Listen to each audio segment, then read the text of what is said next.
Welcome to the Breaking 90 podcast, where we talk about all things sustainable fat loss. We take people on 90-day journeys to creating fat loss forever.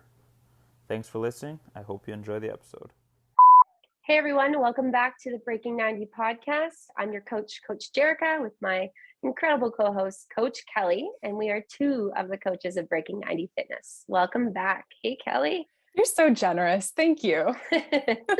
I could go on and on, really. Oh, ditto. I feel the same. And it's been a while. So talk to me. What's new? So I'm not sure when we last touched base, but I was talking about moving. And so I have been in the car a ton. I have been driving back and forth a couple hours, about 4.5 hour drives. So just moving my stuff and dealing with the dog. And so I've been spending an incredible amount of time in my vehicle. So two different ways I want to take this, but recently in my long drives, I actually came really close up with my first moose, which was pretty wild. Like I've seen them in the bush often, but far away. Yeah. And so I pulled into a rest stop and it was like kind of in the bush, letting the dog go pee. And in the distance, there was just a massive moose, like pretty close, actually, not really that far away. And they're just incredible. So incredible. Really goofy looking, but man, they're incredible. Yeah, the body mechanics blow my mind. That's what exactly. Like the way that their joints kind of hit and these massive bulges at every joint. It's just so crazy how they move and how they move so gracefully with that massive body. Yeah. Crazy. And you said two ways you want to take this. Well, and then I just wanted to touch on, with all the traveling comes with, I guess, difficulty with maintaining goals, being in the car so much. So that's kind of actually what I wanted to take this topic today. And I wanted to give some traveling tips to maintain or to be able to continue reaching goals, things you can do or pack or provide in the car. So I want to just kind of, I think people can get a lot of benefits from talking about traveling tips. We can take this further than just car rides if we want to, but even just with spring, summer months coming, I know a lot of road trips happen. Yeah. Short hip flexors. Yes. Exactly. So no matter what position in the car you're sitting in, whether you're driving or in the passenger, yes, you're sitting typically in that position where your hip flexors are shortened, your back is rounded and lengthened. So the first thing I do want to tackle before even getting into nutrition ideas or exercise ideas, I just want to talk about mobility and prevention of injury, really. Cool. If you're spending hours in the car, like myself, a couple of different things that I would recommend, and I would love to hear what you might do in long car rides too, Kelly, but I would first recommend on any stop, which I hope you can take stops. I am one of the worst people for wanting to take stops. I am the worst. Like, get in the car, I don't want to stop, I don't want to get out, but I have changed my tune on those things because I know the benefits. So I hope we can stop so that we can lengthen the hip flexors. So standing up, reaching above our head, leaning back, grabbing our leg, doing a nice quad stretch. Muscles that are typically shortened in the car are ones we want to lengthen or stretch. Because if we sit in those positions for hours, I mean, everyone can attest to this, the uncomfortable feeling you get after X number of hours or minutes in your hips and your low back and in your shoulders and your chest. So those areas need to be opened and lengthened. The same way that I would recommend to you, Kelly, for someone who works at a desk all day, right? It's the same thing, but now we're in a car. And for some of us, we're not used to being in that position very long, especially if you have an active job. Yeah. Are there any stretches that you love to do? That's a good question. It's making me really reflect on my day at my desk now. And I do have a question for you. So please don't let us move on before that. Okay. The stretches though, I do like the little back bends that you talked about to lengthen those hip flexors. And I was taught, and maybe you'll have a different take on it, to clench the butt muscles as you're doing a little bit of a back bend so that you protect the lower back, which I really enjoy because I find even that sensation in the lower back is nice too, unless you're ergonomically outfitted for a lumbar seat as you age. But no, I think a lot for me is the stretches for the pecs, right? Because I find I round when I'm in the car, and generally speaking too, car seats are not ergonomically friendly, they're making you round in their design. So as Yes. much as the hips are definitely a focus, I really try and make sure that the shoulders and the pecs are dealt with as well. I'm really glad you mentioned those two things. First, with the glute squeeze, if we're standing right now, we bring our arms above our head and we lean back, like Kelly mentioned, squeezing the glutes. In her mind, which is great, she's protecting the low back. But what that also does, when we tuck the glutes and squeeze the glutes under, we're actually pushing our hip flexors forward even more. So we're not just lengthening the ones that are most superficial, like our quads, but we're getting a psoas stretch, which is our deep hip flexors that are really hard for us to get. So that butt squeeze is actually so important to get those deeper muscles that are really affected when it comes to some of our hip flexors. So I'm really glad you mentioned that. Cool. And as for the pecs, you're right. The cars are actually designed to make us, they're not to make us, they're just designed to make us comfortable. And most of us have that forward posture, right? So the cars kind of project out in that forward rounded position. And opening the pec. So you can do this in the car. It's a lot more difficult. So as soon as I get out of the car, my hands are going behind my back and I'm squeezing my shoulder blades as hard as I can and pushing my chest forward towards the ceiling. That is my first one. And then my second one is a lean back and a hip flexor stretch. Nice.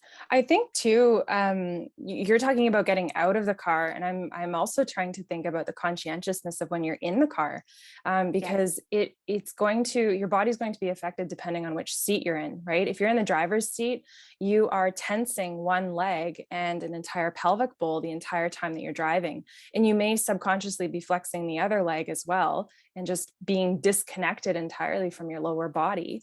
And then I think about being on the passenger side, and maybe this is probably more of a female thing, but I am notorious for crossing my legs. Like, why do I need to cross my legs in a car? I don't know. So I'm really trying to uncross, relax the pelvic floor, and make sure that I'm not holding everything up the entire time. Absolutely. I'm glad you mentioned that, especially as a driver. Obviously, we're using our right leg significantly more, but what ends up happening is because we're sitting into that right leg, we're actually leaning onto our right butt cheek. Oftentimes, we're leaning either onto the inner console or the outer window. So we've got this like random little S position happening in our body, and we sit like that for hours, right? So making sure that if we can hit cruise control, center the hips out, center the back, try to tuck the chin in a little bit, and just doing those things can really go a long way. As for a passenger, I'm notorious for actually physically like crisscross applesaucing my legs. I don't know if that's what you meant. Like full on, I'm like a child in the car. My legs are up on the seat, so my hips feel it like crazy. So I try to stretch those hips out as much as I can. I also sit like a mermaid, which is terrible, right? Like when Right. you kind of like on the rock and your knees and your feet are up, and it's like, why do I do that? It's hard on the body for sure. But just all I'd say is, I'm not saying none of these or any of these are terrible. I'm just saying try to switch it up, right? Try not to, whatever position you're sitting in and you feel comfortable, and try to switch it either to the other hip, the other leg, whatever it may be, just so that we get some symmetry or some kind of evenness throughout the body. Cool. I love it.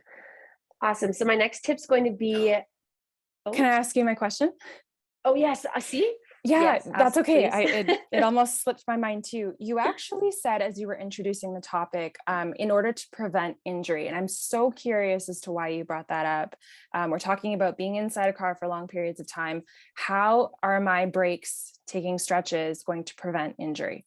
All right, well, think about any repetitive strain injury, any repetitive movement, right? Anything we do repetitively without really addressing the opposite can make us, I could put in quotations, injured, because it could be as simple as a kinked neck, right? If we're sitting in the car and we're leaning, think about times that you've fallen asleep in the car with your neck kinked for hours. That's repetitive holding position.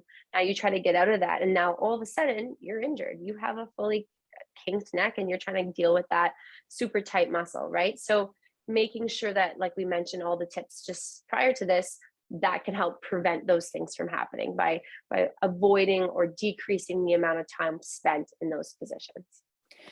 I really appreciate that. And I asked that question on purpose because I think a lot of people who maybe don't have a background in, body mechanics, or just haven't had an education to be connected to their body in a really conscious way, might not connect the words prevention with I'm just in a car, right? So to be able to understand that we can actually cause injury by sitting, because sitting is a repetitive position, then they can have that kind of aha moment as to why they might be hurting so much. Yes. And understanding how to, like you said, prevent that. I'm so glad you touched on that. That's awesome. It'd definitely be an eye opener for a lot of people. Yeah. Cool. Next. Awesome. I want to address walking. So obviously we're in a car, so we can't walk, but on any moments that we can, we need to take advantage. So when I'm at my favorite rest stop in Parry Sound, I am parking at the other end of the parking lot, because if the 5 minutes it takes me to walk to the restroom or to get a coffee of that is that walking, then I'm going to take it, right? Because whatever chance we can get to get the blood flowing, the legs moving. And we've mentioned so many times on these podcasts why we all think walking is so underrated in terms of activity and exercise. So once you've been sitting for a long period of time, getting the joints moving, getting the blood flowing, find any opportunity to walk, whether it's parking far away, whether it's, if you're just on the side of the road, do a couple laps, or even just a few body weight squats, anything like that to get a few steps in. I still want to prioritize walking. That's awesome. I often think, because I'm very much like you, where I just kind of want to get there and I don't want to take the stops, trying to change my tune. If someone says I'm going to stop here and go to the washroom, I might sit down and say like, oh yeah, go ahead. I don't need to go to the washroom. Not thinking that that's an opportunity for steps. That's an opportunity for movement. Absolutely. I recently did that when a friend of mine went in to the washroom. I actually just got out of the car and walked around the car and just, anything that could just get me moving. And it's insane how much less sore you are at the end of that road trip. I can attest to it. It's worth it. Just get up and get moving. That's my best tip. Cool. I like to, just because we were talking about prevention, I think my 22-year-old self would have heard this and been like, those are great tips for someone who's older. And I think it's really great to take this in and make this a habit before you're in your 30s, your 40s, your 50s, and trying to troubleshoot or counteract what you've been doing. If travel is a big part of your life, whether it's for job or for, vacation and fun. Absolutely. Yes. And exactly. Preventing it before it gets too bad, or if it is starting to become uncomfortable, these are tips that can be applied. So yes, we can look at this kind of from both angles. Cool. Now, a really big one, and I know a lot of people will take a lot from this, is nutrition tips when we're on the road. And I think that these are so important. And I'm just thinking about myself, and I am a snacker in the car. Yeah. I am actually a very sleepy driver. So I find that the snacks keep me focused and just kind of zoned in on the road, which helps me prevent any dangerous things from happening. So I pack a ton of snacks. So I want to talk a little bit about some ideas, just so people can have some ideas. But before that, I think the most important thing that we can talk about is planning in advance. So if we know we're about to go on this in a day, 2 days, whatever it may be, trying to plan and pack some snacks in a little cooler. That's one of the best things that I think we can implement in terms of nutrition on the road. Love it. Awesome. So my favorites, I'm going to talk about my favorites. So I cut up my favorite veggies and I will pack those because they're crunchy. I love a crunch because, again, I'm tired in the car. So anything crunchy, loud, that I can grab and keep going, like lots of them, is going to be my best friend. So lots of peppers, cucumbers. I cut up fruits really small. Popcorn. I pop a bunch of popcorn because, again, it's that crunch. It's a little bit salty. Those are probably my favorites. I'm trying to think if you have any ideas on the road. Well, I'm waiting to hear how you're incorporating peanut butter because I know how much you like that. So where is the peanut butter? Protein balls. I'm glad you brought that up. So I do pre-make a ton of protein balls. Typically, I actually store them in my freezer. So when I do, because I've been doing so many road trips, I'll grab, I try to make them really small because then I can have more of them. Yep. But so smaller than usual, and I'll grab a handful of them, put them in a container, and then I can just grab and go. So I always try to make sure when I'm on the road, I do have at least one protein source throughout that entire 4-hour road trip. Cool. Yeah, It's a priority for me. So protein balls for sure for myself. Yeah. And I don't know what it was like for you traveling when you were a kid, but like cookies were the treat that we got at a drive-through at a Tim Hortons, probably because it's Canada, when we were on road trips. So I found myself in my adult years like carrying this on, but not consciously thinking about, is this good for me? Is this something that, you know, is helping me work towards my goals? And so making my own homemade protein cookies was a huge help. So instead of getting, you know, the oatmeal raisin cookie from Tim Hortons, I had an oatmeal with a little bit of chocolate chips, but a protein cookie from home. And I feel like I didn't have to miss out on the treat, which was really great. Awesome. You can still associate those two enjoyable things together. Yeah. And I love that.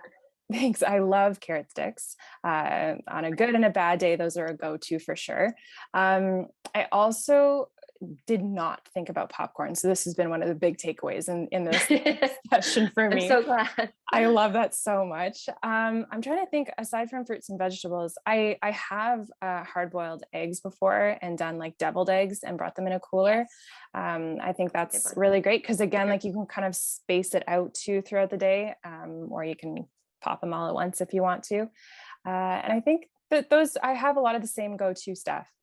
Yeah, most people do. And I think I also want to touch on if you, let's say you went on a road trip, but you didn't have time to plan, or if it was a last minute road trip. I think it's important to note there are some good options in, in a convenience store. So some good convenience store options. Unfortunately, you will be paying more if you're stopping at a gas station, but I just wanted to make note that if you are starving and you're on the road, there are some good things you can pick. They usually have a good kind of variety of protein bars. Again, you'll pay a little bit more because you were at a gas station. You'll find beef jerky, high sodium. So we're making note that yes, tomorrow we're going to have probably a spike on the scale. We're going to feel a little bit more bloated if we didn't drink our water. However, they're typically a great source of protein, and a good, like I mentioned, a good thing to snack on, kind of small little bits. It's one of my go-tos as well. What else did I have? Nuts, trail mixes. That's a good one that you'll find there. Yep, trail mixes. They'll keep you full longer. Sometimes I'll have like a protein drink, a yogurt drink, a milk, just milk. Good sources of protein that way are probably my best recommended in terms of at the convenience stores. Cool. Awesome.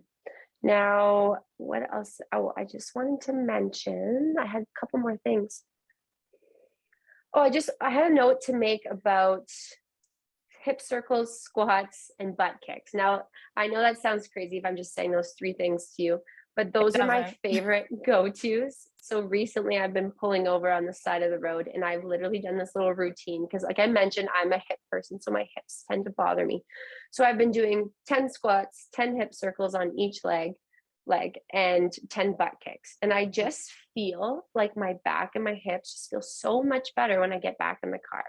So that's my challenge for everyone. If you're on the road and you have any hip issues, try a couple of squats.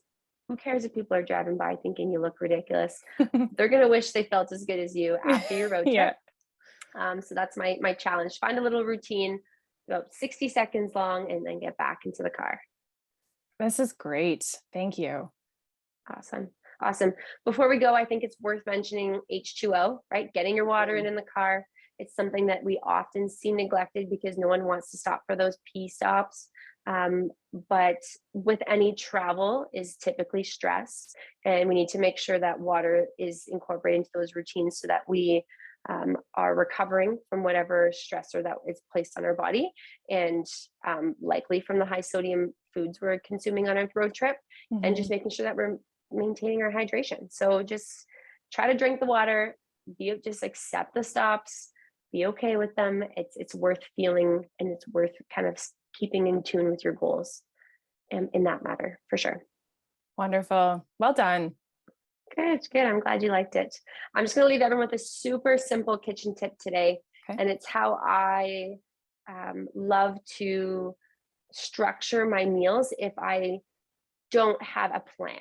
So I keep it really, really simple. And if for anyone who's not following B90 or a point system or even a calorie system, this is just a really good way to structure a meal last minute. You just take your protein, right, which most of us use our palm, find a protein, find a carb, right? It could be find a carb, it could be a vegetable, it could be a complex carb like a potato or rice or whatever, and then find a fat, and you're going to make a plate. So depending on what your goals are, right, grab the size of your plate, put your protein in let's say a third of it, put your carb in a third of it, and then you're going to put your veggies in half of it.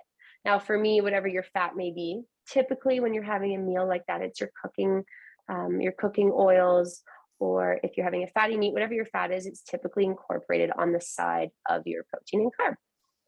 And then Wonderful. veggies fill up the rest of that plate. Yeah, that is the most important thing. Awesome. That was wildly helpful. Good. I'm glad you enjoyed it. I hope everyone else enjoyed it. Thanks for listening to our Breaking 90 podcast today. We'd love for you to share, comment, reach out to us with any questions or comments that you have, and hope you enjoyed today.